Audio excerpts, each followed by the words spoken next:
You lot have a little, you know what I mean, bit of jiggy jiggy, and you end up doing 20 years all for a one night fling. That's exactly what was going to happen to Marcus Fakana. He's the one who almost got convicted and sentenced to 20 years in prison for a fling that he had with a girl who was 17 at the time. Marcus is 18. The girl at the time was 17. However, they were in Dubai. Of course, if they were in the UK, we wouldn't even be having this conversation because the legal or consensual age in the UK is 16. However, in Dubai, they're very strict and the law is the law. I'm going to show you exactly what I'm talking about in this next slide. If you read news articles that are talking about the story, they're going to tell you the legal age in Dubai is 18 years old. However, from my research on Google, trying to find some documentation which would actually evidence what they're saying, all I can find is this. So the definition of a child is any human being who's born alive and is under the age of 18. So that is legally their definition of a child. Now, Marcus has been convicted and he has to now serve 1 year in Dubai prison. 1 year.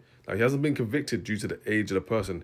He's been convicted due to the fact that X before marriage in Dubai is completely illegal. Now, this document I have here says that there's not actually an age of consent. There's not an official age of consent. I'm going to look around a little bit more and see if I can find something else. Now, guys, despite what the news articles are saying, all of them are saying the legal age is 18. However, there's no documentation. I've been looking around. I can't find anything that says in Dubai the age of consent is this. There's no documentation at all. If someone out there has something I can reference to confirm what the actual age is, please let me know. But from the evidence that I'm seeing, there's not an age of consent. The family and the campaigning group have appealed to David Lammy, who hasn't actually done anything. And of course, he's a foreign secretary, so if there's anyone who could do something, it would be David Lammy. After looking into the case a little bit more, I found out that the person who he actually, done the business with, is the mother who actually called the police in Dubai and got him arrested at his hotel. So he couldn't even escape. There was no chance of him leaving the country. You also consider the mother did this from the UK. So she didn't do it whilst the daughter was in Dubai